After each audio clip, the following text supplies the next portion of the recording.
요한복음 15장 1절부터 11절까지 보겠습니다. 같이 읽어보겠습니다. 나는 참 포도나무요 내 아버지는 농부라. 물은 내게 붙어있어 열매를 맺지 아니하는 가지는 그것을 제거해 버리시고 무릇 열매를 맺는 가지는 더 열매를 맺게 하려 하여 그것을 깨끗하게 하시느니라. 너희는 내가 일러준 말로 이미 깨끗하여졌으니 내 안에 거하라. 나도 너희 안에 거하리라. 가지가 포도나무에 붙어있지 아니하면 스스로 열매를 맺을 수 없음 같이 너희도 내 안에 있지 아니하면 그러하리라. 나는 포도나무요 너희는 가지라. 그가 내 안에 내가 그 안에 거하면 사람이 열매를 많이 맺나니 나를 떠나서는 너희가 아무것도 할 수 없음이라. 사람이 내 안에 거하지 아니하면 가지처럼 밖에 버려져 마르나니 사람들이 그것을 모아다가 불에 던져 사르느니라. 너희가 내 안에 거하고 내 말이 너희 안에 거하면 무엇이든지 원하는 대로 구하라. 그리하면 이루리라. 너희가 열매를 많이 맺으면 내 아버지께서 영광을 받으실 것이요 너희는 내 제자가 되리라. 아버지께서 나를 사랑하신 것 같이 나도 너희를 사랑하였으니 나의 사랑 안에 거하라. 내가 아버지의 계명을 지켜 그의 사랑 안에 거하는 것 같이 너희도 내 계명을 지키면 내 사랑 안에 거하리라. 내가 이것을 너희에게 이름은 내 기쁨이 너희 안에 있어 너희 기쁨을 충만하게 하려 함이라. 아멘. 제가 어떤 교회 앞을 지나가다가 이런 현수막 내용을 보게 되었거든요. 사명은 사망이지만 야망은 사망입니다. 그런 이제 문구를 보게 되었습니다. 사명은 생명이지만 야망은 사망입니다. 하나님께서 주신 사명을 따라가면 생명을 누리게 되겠지만 개인적 야망을 쫓아가게 되면 사망에 이르게 된다. 사망이 기다린다. 그런 뜻입니다. 입춘이 벌써 지나고 이제 봄비가 온다라고 하는 우수가 이번 주 화요일입니다. 기온이 좀 많이 올라가게 되고요. 또 순식간에 봄꽃들이 피게 될 텐데 우리의 삶에도 봄비 같은 이런 주님의 은혜가 가득하여서 신앙적인 아름다운 그러한 싹틔움과 또 꽃을 피워나가는 그러한 영적인 계절이 되고 영적 도약들이 우리 가운데 있도록 우리 앞뒤 좌로 보시면서 인사를 하게 될 텐데요. 주님의 이름으로 축복합니다라고 인사하겠습니다. 주님의 이름으로 축복합니다. 주님의 이름으로 축복합니다. 주님의 이름으로 축복합니다. 한번 인사하겠습니다. 주님의 마음으로 사랑합니다. 주님 마음으로 사랑합니다. 주님 마음으로 사랑합니다. 주님 마음으로 사랑합니다. 이번에 갔다 올 때 얼마나 여러분들이 많이 기도하셨던지 계절은 사실 이제 우기이고 많이 덥거든요. 근데 항상 구름이 이렇게 가려져 가지고 아주 시원한 상태에서 잘 사역을 마치고 돌아오게 되었습니다. 가는 날은 너무 파도가 많이 쳐서 어떤 친구는 막 구토도 하고 저도 너무나 머리가 아프고 그런 상황이 되었는데 그 다음부터 모든 일정들이 참 차근차근 잘 마치고 돌아올 수 있게 되어서 부는데 정말 빡세게 기도하는구나 그렇게 느끼게도 되었습니다. 감사를 드립니다. 지난 6주간 우리들은 이제 예수님에 대해서 계속 살펴봤죠, 그렇죠? 예수님께서 자신을 가리켜서 하신 말씀을 내용으로 어떤 분이신지를 우리가 계속 살펴오고 있습니다. 신학적으로는 예수님의 7가지 자기 선언 그렇게 우리가 표현을 하게 되는데요. 모두 나는 뭐뭐다라는 문장 구조를 가지고 있고 이 문장 구조는 사실 가만히 따져보면 모세가 하나님을 첫 번째 만나가지고 그 하나님께서 자신을 표현하셨을 때 말씀하신 문장 구조랑 똑같아요. 그래서 예수님 자신은 바로 내가 그 하나님이다라는 것을 전제하시면서 하신 말씀이구나라고 우리가 그렇게 이해를 할 수가 있습니다. 6주간 우리가 말씀을 들었으니까 복습하는 의미에서 한번 6가지 예수님의 자기 선언을 한번 보죠. 첫 번째는 뭐였어요? 나는 생명의 떡이다. 두 번째는요, 나는 세상의 빛이다. 세 번째는 나는 양의 문이다. 네 번째는 나는 선한 목자다. 다섯 번째는 나는 부활이요 생명이다. 여섯 번째는 나는 길과 진리와 생명 되신다 라는 말씀을 우리가 들었습니다. 오늘은 마지막 시간으로 예수님께서 나는 참 포도나무다 라고 하신 말씀을 좀 살펴보려고 합니다. 이 말씀도요 우리가 앞서 보았던 말씀처럼 매우 중요한 그런 말씀이고 또 깊은 깨달음을 주는 말씀이기 때문에 결코 가볍지가 않습니다. 짤막한 말씀이지만 가볍진 않아요. 우선 주님께서 자신을 가리켜서 참 포도나무다라고 말씀하셨으니까 그 반대편에서 있는 가짜 나무도 있겠죠. 있어요, 없을까요? 있을까요, 없을까요? 있습니다. 있죠. 왜냐하면 나는 선한 목자다라고 하셨을 때도 선한 목자가 있다면 뭐가 있을까요? 가짜 목자, 싹군데 있는 거거든요. 말씀하셨잖아요. 그렇죠? 내가 참된 길이다, 유일한 진리가 된다라는 말씀을 들려주셨을 때도 진짜가 있다면 가짜 길도 있을 거예요. 그렇죠? 가짜로 현혹하는 그러한 것도 있을 거란 말이에요. 그렇다면 가짜 포도나무도 있겠죠.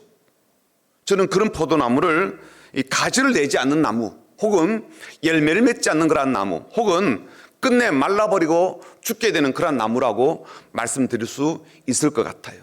자, 그렇다면 예수님께서는 나는 왜 참 포도나무다라고 말씀하셨을까? 첫 번째는요, 관계성 때문입니다. 이 관계성은 이제 이중적으로 표현되었는데 그 한 가지 관계는 이 아버지와의 관계예요. 1절 한번 보십시오. 이렇게 시작하죠. 나는 참 포도나무요. 그 다음에요, 내 아버지는 농부라. 예수님께서 참 포도나무신 이유는 뭐냐면 그 포도원을 가꾸고 돌보는 농부가 누구라고요? 하나님 아버지시기 때문이죠. 말하자면 주님은 이 하나님 아버지의 특별한 돌봄과 세심한 관리 속에 있기 때문에 참 포도나무다라고 말씀하고 있는 겁니다. 그런데 주님은요, 하나님 아버지와의 이 관계성 때문만 아니라 우리와의 관계, 말하자면 나무가 있고 옆에 붙어있는 이 가지와의 관계 속에서 자신은 참 포도나무이시다라고 말씀하고 있거든요. 이런 거죠. 성도들이라든지 혹은 예수님의 제자들은 바로 포도나무에 붙어있는 가지다. 그리고 그런 관계 속에서 예수님 자신은 이 성도와 제자의 가지가 붙어있는 참 포도나무이다라고 밝히시는 거죠.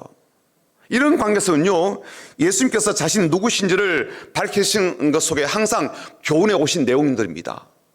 예수님은 선한 목자이시다라고 말씀하셨을 때 우리는 양이고요, 또 예수님께서 양의 문이 되신다면 우리는 그 문으로 들고 날며 꼴을 얻고 또 쉼을 얻고 안전함을 누리는 양들이 되게 되는 거죠.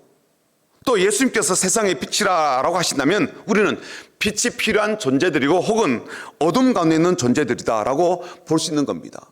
더불어서 예수님께서 하늘의 양식이다 그렇게 말씀하시고 생명의 떡이다라고 말씀하셨을 때는 우리는요, 그 떡을 반드시 먹어야 되는 존재, 그 떡이 반드시 필요한 존재다라고 그렇게 관계성을 이해할 수가 있는 겁니다.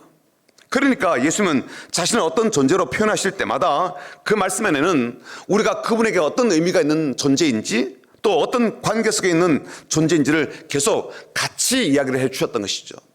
그래서 오늘 본문에서는 주님과 우리의 관계를 이렇게 선명하게 설명해 주셨습니다. 5절 한번 보시죠. 이렇게 시작하죠. 나는 포도나무요, 너희는 가지라.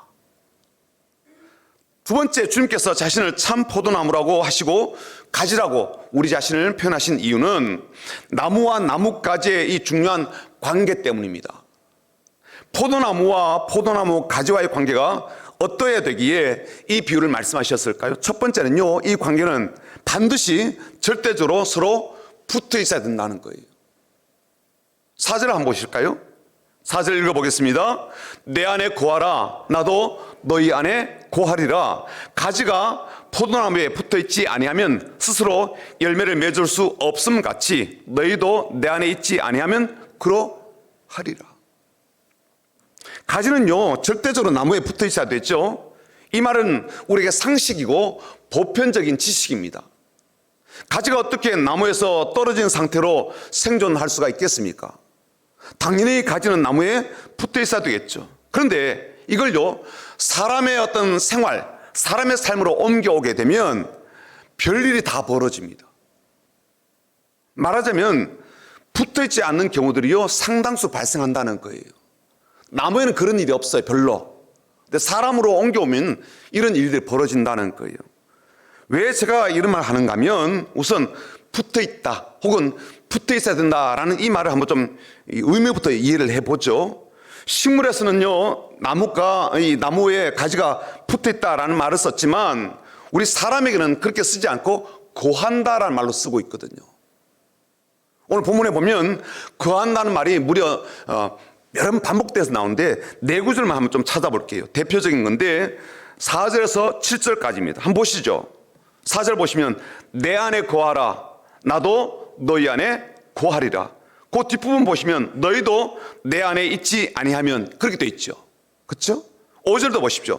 나는 포도나무요 너희는 가지라 그가 내 안에 내가 그 안에 거하면 그렇게 돼 있고요. 6절도 사람이 내 안에 거하지 아니하면 7절 넘어가시면 너희가 내 안에 거하고 내 말이 너희 안에 거하면 거하다는 말이 계속 반복돼서 나온다고요. 식물로 본다면 붙어 있는 것이고요. 사람과의 관계에서 본다면 어떻게 한다고요? 거하는 것이죠. 그렇죠? 예. 자, 그렇다면 주님 안에 거한다 이게 무슨 의미일까요? 첫 번째는요. 주님 안에 거한다 이 말은 끝까지 주님께 남아있다 그런 뜻이에요. 주님 안에 거하는 사람은요. 주님 편에 끝까지 남아있는 사람이에요. 여러분 저는 이렇게 표현하거든요. 사람이 사람을 한다라고 저는 그렇게 표현하고 싶어요. 이게 무슨 뜻이냐면 좋지 않은 그런 의미이기도 한데 사람은 연약한 존재여서 배신하는 것에 익숙합니다. 그리고 사람은 참 이기적이고 계산적인 그런 모습을 갖고 있어서 이걸 잘 버리지 못하더라고요. 끝내는요 팔이 안으로 굽어요. 끝내는. 그렇죠? 마지막에는 그렇게 된다고요.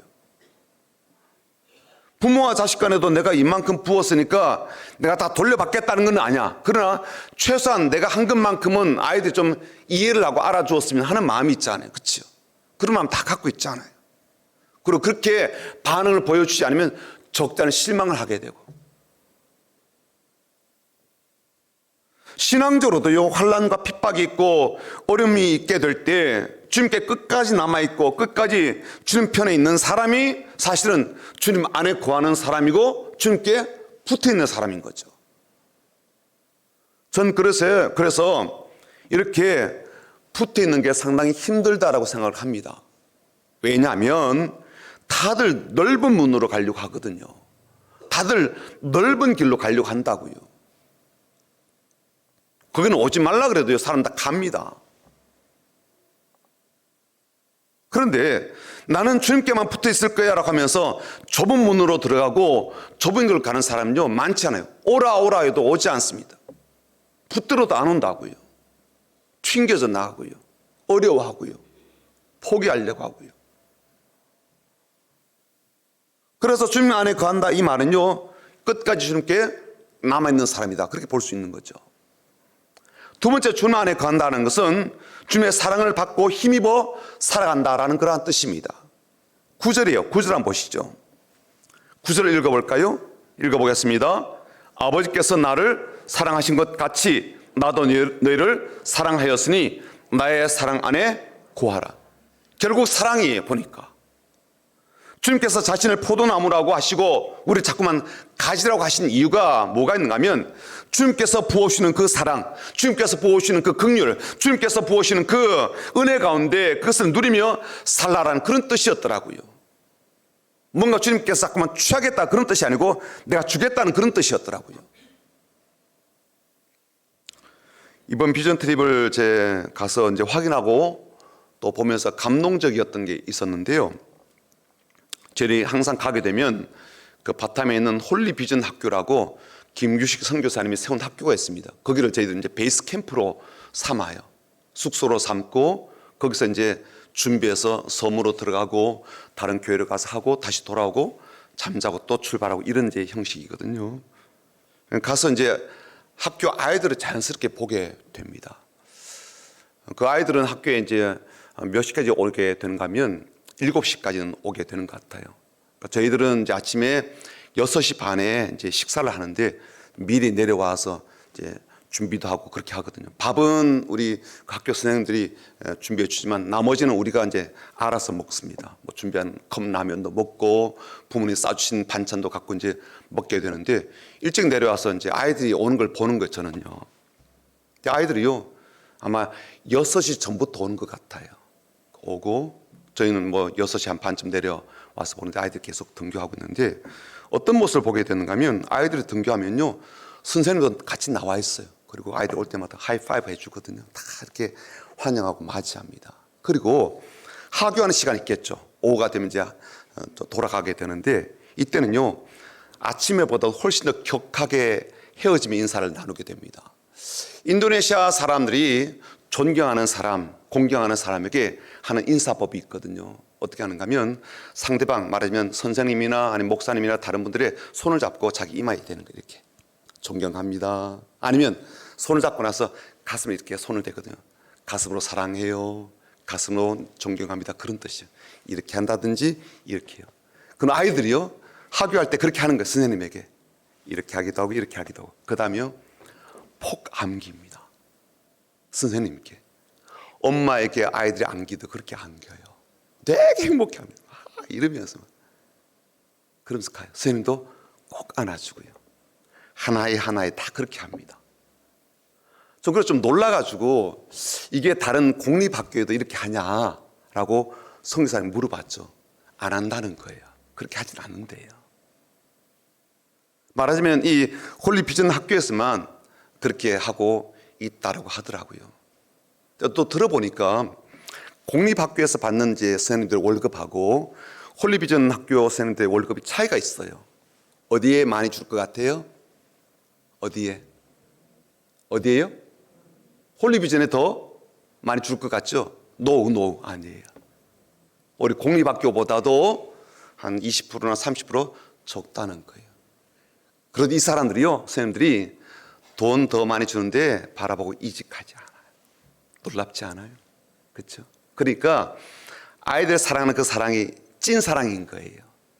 그렇게 하는 게 진짜인 거예요. 진짜. 아이들이 그 사랑을 받고 늘 이렇게 자라나니까 얼마나 행복한지 몰라요. 애들이 구김이 없습니다. 너무너무 행복한 표정을 제가 보고 왔죠.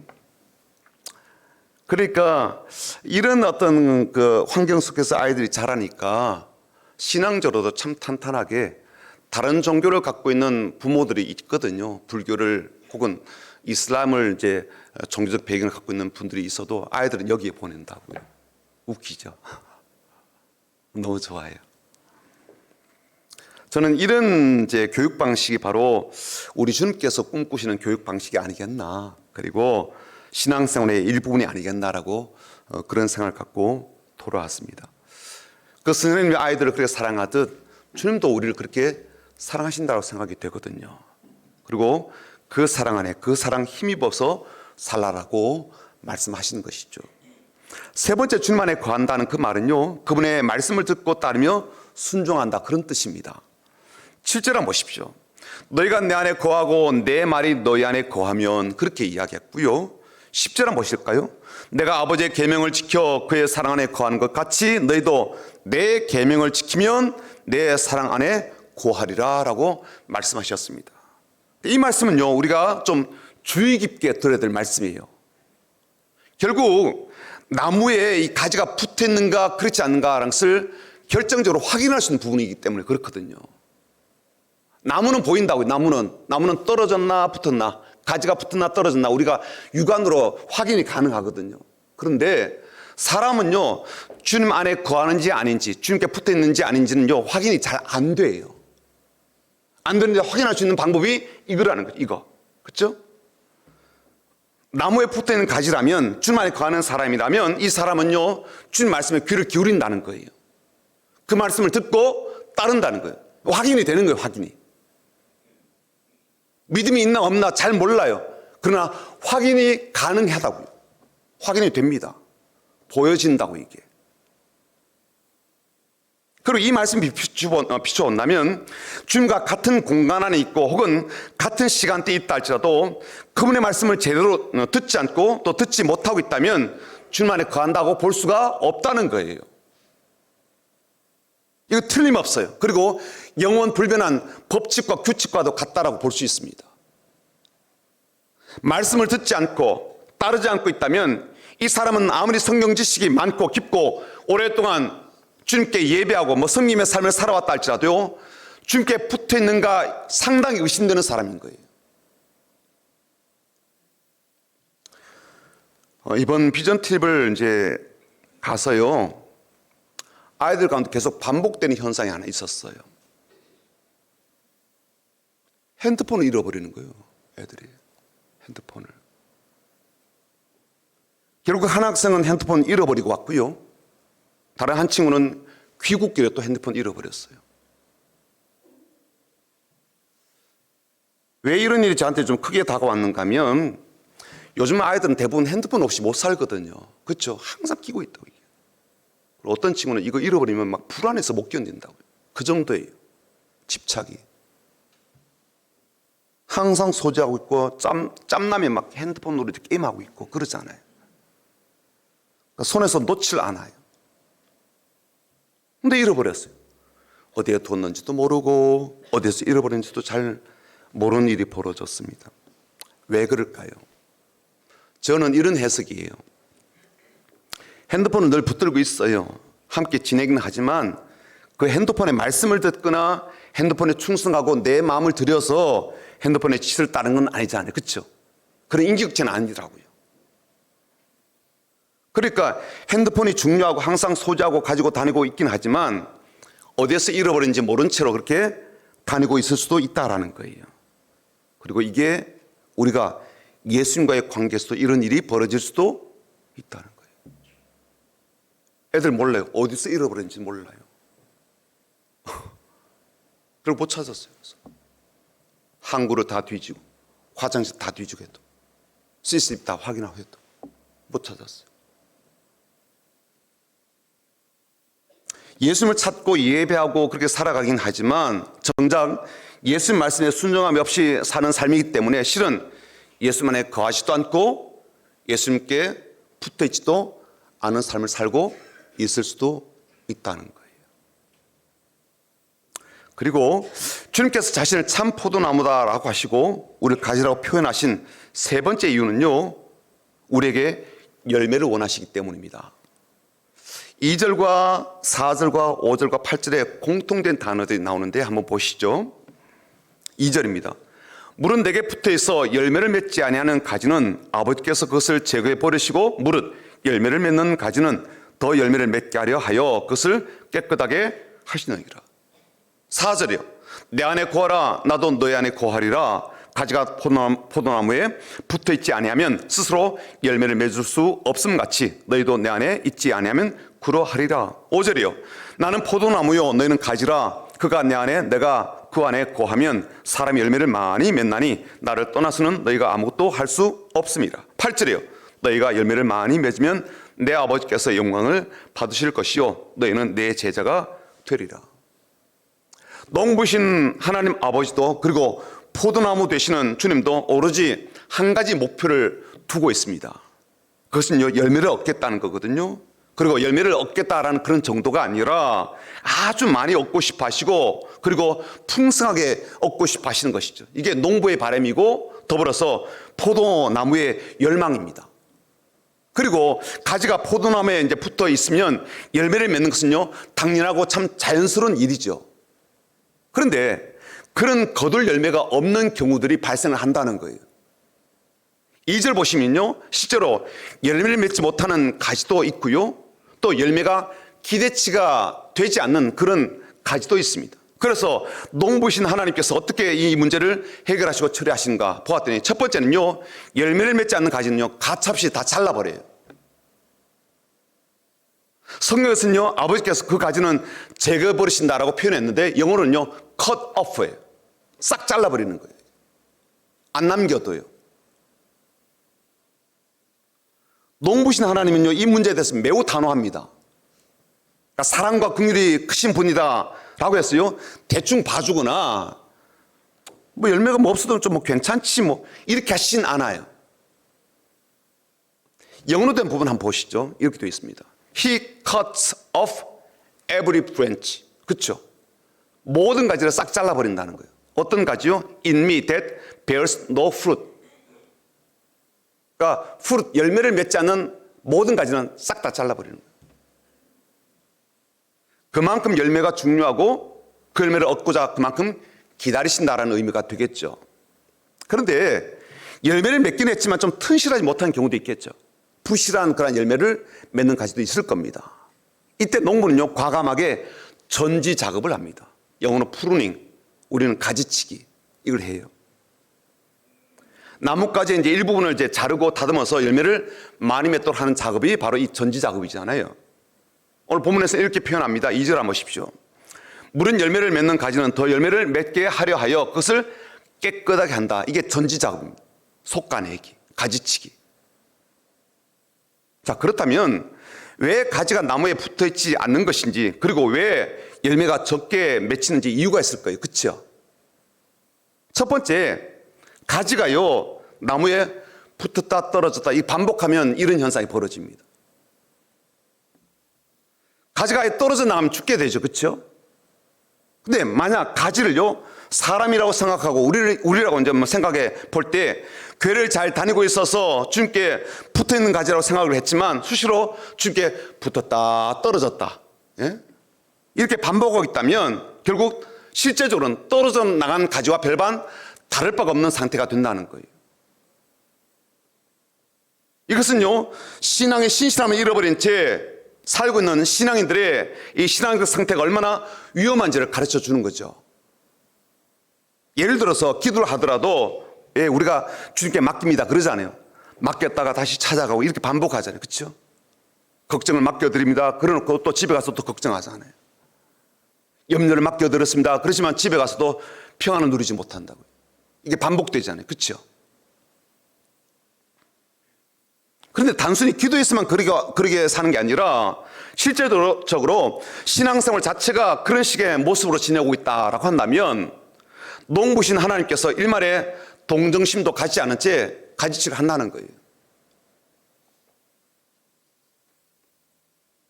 그런데 우리는 나는 그래도 주님께 붙어 있어라고 착각하며 살고 있을 수도 있다는 거죠. 붙었다 떨어졌다 이걸 반복하게 되면 무슨 일이 벌어집니까? 영양 결핍 때문에 자연스럽게 나뭇가지가 떨어지죠. 말라버리고요.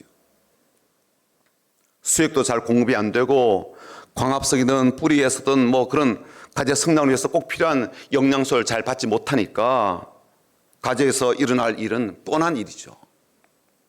두 번째, 이 가지가 나무에 잘 붙어 있지만 열매가 작은 경우가 있겠죠. 부실한 경우가 있고 상품성이 떨어지는 경우도 있고요. 부족해지는 경우도 있겠습니다. 왜 이런 일이 벌어질까요? 왜? 농사 짓는 분들은 알아요. 왜 이런 일이 벌어지는지. 가지들이 많아서 그래요. 열매 맺기에 적당한 가지들 이상으로 많이 뻗어나오는 가지들이 실상은요 열매를 많이 맺지 못하게 하는 요인이 되거든요. 가지가 많으면 많은 열매를 맺을 것 같은데 절대로 그렇지가 않다는 거예요. 좋은 열매를 그리고 많은 열매를 맺으려면 농부는요 솎아주기를 합니다. 그렇게 하시죠? 시골에 사셨던 분은 다 알 거예요. 솎아주기 합니다. 충실하지 않은 가지, 기형적인 가지, 잘 자라지 못하는 가지, 너무 웃자라버린 가지도 있거든요. 이런 거 너무 촘촘하고 복잡하게 자라고 있는 이러한 가지들을요 정리를 해줍니다. 저는 이 내용이 오늘 우리들의 이 영적 현실과 신앙적 현실에서 매우 적절한 비유이자 교훈이라고 생각합니다. 신앙의 열매이든 삶의 열매이든 부실한 경우는요 가지가 많고 복잡해서 그렇습니다. 마음, 시간, 생각을 빼앗아가는 혹은 빼앗기는 일들이 너무 많아서 그럴 수 있다는 거예요. 뭐 그런 것들이 많다라고 그냥 단순히 산술적으로 개수가 많다 그런 일 혹은 뭐 일이 많고 사갈 것이 뭐 많아 그래서 집중력이 떨어져 그렇게 볼 수 있어요. 그렇지만 더 중요한 것이 있는데 그건 뭐냐면 신앙의 본질을 놓치거나 신앙의 방향성을 찾지 못하거나 이것저것 생각이 많을 때 이런 일이 벌어진다는 거예요. 신앙의 경계선은요 너무 넓어요. 그래서 흐려져 있어요. 그러니까 또렷해야 되거든요. 경계선이. 근데 이게 너무 흐려져 있거나 넓어 그렇게 있다면 자신을 통해서 맺을 이 열매에 대한 집중과 유지를 잘 못하게 된다는 거예요. 이게 어떤 의미를 갖고 있는지는 제가 다음 주에 설명을 드릴 거예요. 그리고 다음 주에는 제가 퓨전 트립 다녀오고 나서 저한테 주셨던 것도 있거든요.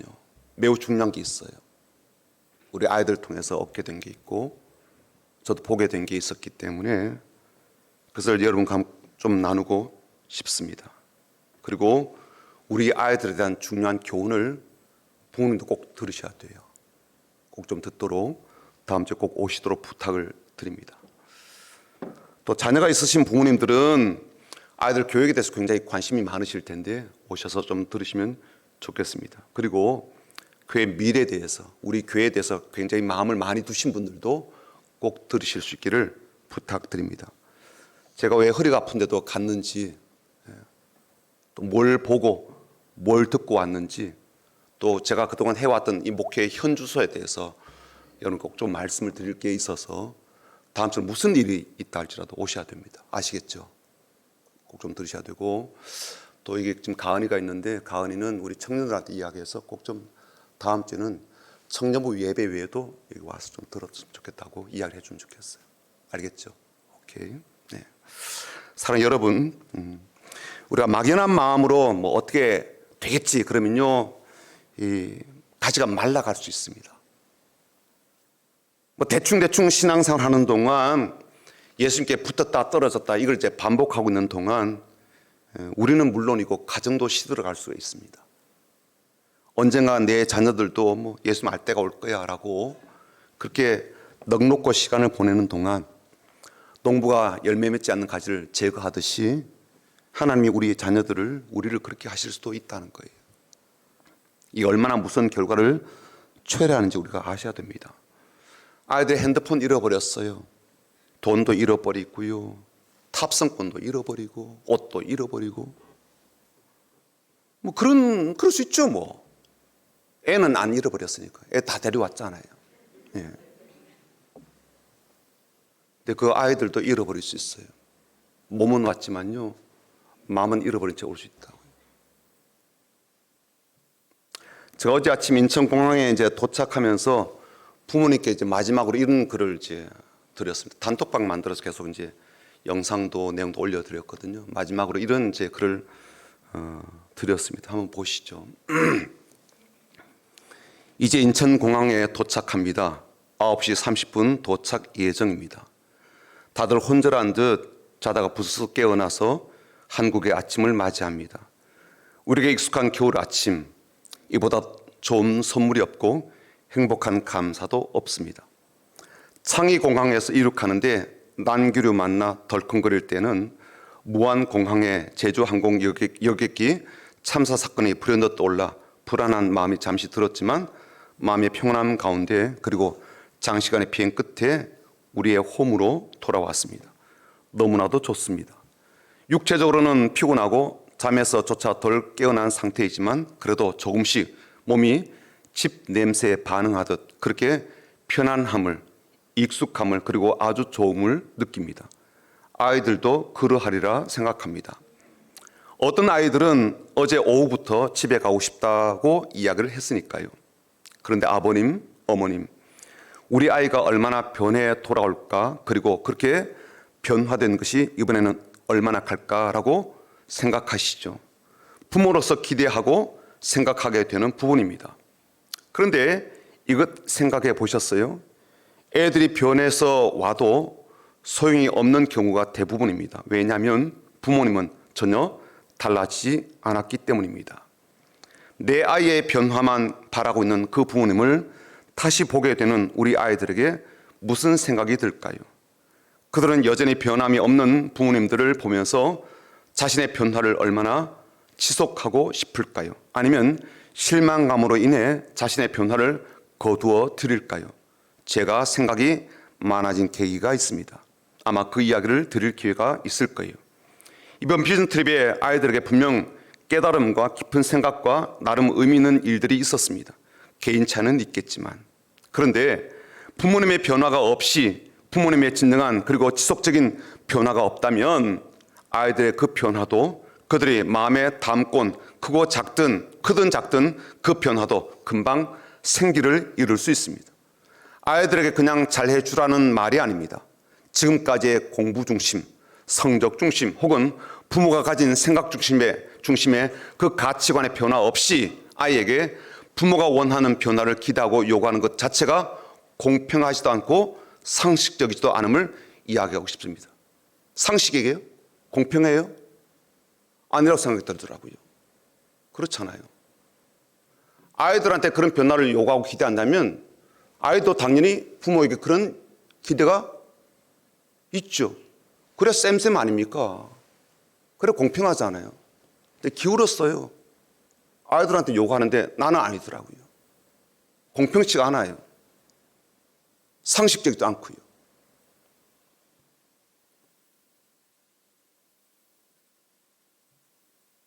아이들도 이미 압니다. 엄마의 사랑, 아버지 기대를 압니다. 하지만 그 뒤에 있는 비신앙적인 바람도 압니다. 실제로는 신앙적인 전향이 안 돼 있는 부모의 욕심도 압니다. 아이들은 아이지만 그리고 여전히 어리광이나 피우는 아이지만 어떤 때는 애가 아닐 때도 있습니다. 잠깐 보는 거예요. 애가 아니에요. 생각이 애가 아니더라고요. 그걸 보는 거예요, 제가. 많이 놀라게 되는 대목입니다. 그래서 아이들에게 진작에 물어봐 주시는 시간이 꼭 필요합니다. 한 번이 아니라 이들이 안심하고 우리들에게 말해줄 때까지 우리가 기꺼이 내 아이에게 듣고자 한다라고 하는 그런 마음을 확인하고 마음을 열 때까지 그들이 마음의 말문을 열 때까지 물어봐 주세요. 아이들은 정말 나의 부모를 향해 그들의 마음을 보여주고 들려줄 것입니다. 전 그래서 이번 비전 트립을 남는 장사였다라고 생각이 됩니다. 그래서 너무너무 좋습니다. 이 아이들이 여러분의 자녀이기도 하지만 이제 내 새끼이기도 합니다. 눈물 나도록 이쁜 내 새끼입니다. 한국의 아침이 참 밝고 좋습니다. 그렇게 제가 부모님께 보여드렸습니다. 지금 당장 이제 급한 것이 있으니까 뭐 급한 것부터 하자라고 하는데 우리 삶이 맨날 급하잖아요. 아이들 같은 경우는 영어 끝나면 수학해야 되고요. 수학 끝나면 국어 해야 되죠. 대학 가면 취직해야 되고요. 취직하면 진급해야 되고요. 막 끝이 없습니다. 근데 심판의 칼날이 어디까지 왔는지, 가지치기의 이 칼날이 어디까지 왔는지 잘 모른 채 아직 괜찮을 거야. 우린 괜찮을 거야. 우리의 자녀는 뭐 문제가 없을 거야. 스스로 위로한다고 해결되는 건 아니죠. 지금 우리는 나 자신부터 예수 그리스도와 붙어 있어야 됩니다. 그리고 우리의 가정이 교회와 강력한 고리가 연결되어 있어야 되는 거예요. 그래야 안심할 수 있습니다. 그렇지 않으면 그것은 매우 불안하고 위험하고 두려운 일이다라는 것을 잊지 않으셨으면 좋겠습니다. 주님 안에 끝까지 남아있고 그 사랑 힘입어 살아가고 그 말씀을 귀담아 듣고 순종하며 나아가게 될 때 그런 우리를 통해서 주님은 우리에게 기대하시는 그런 열매를 풍성하게 얻으실 것입니다. 그런 귀한 삶, 그런 귀한 가정, 그리고 그런 부모님을 통해서 우리 아이들도 우리보다 훨씬 더 많은 아름다운 열매를 맺어가는 그 다음 세대가 되기를, 또 하나님께 드리는 그러한 삶이 되기를 주님의 이름으로 축복합니다. 아멘. 나의 안에 거하라라는 찬양 우리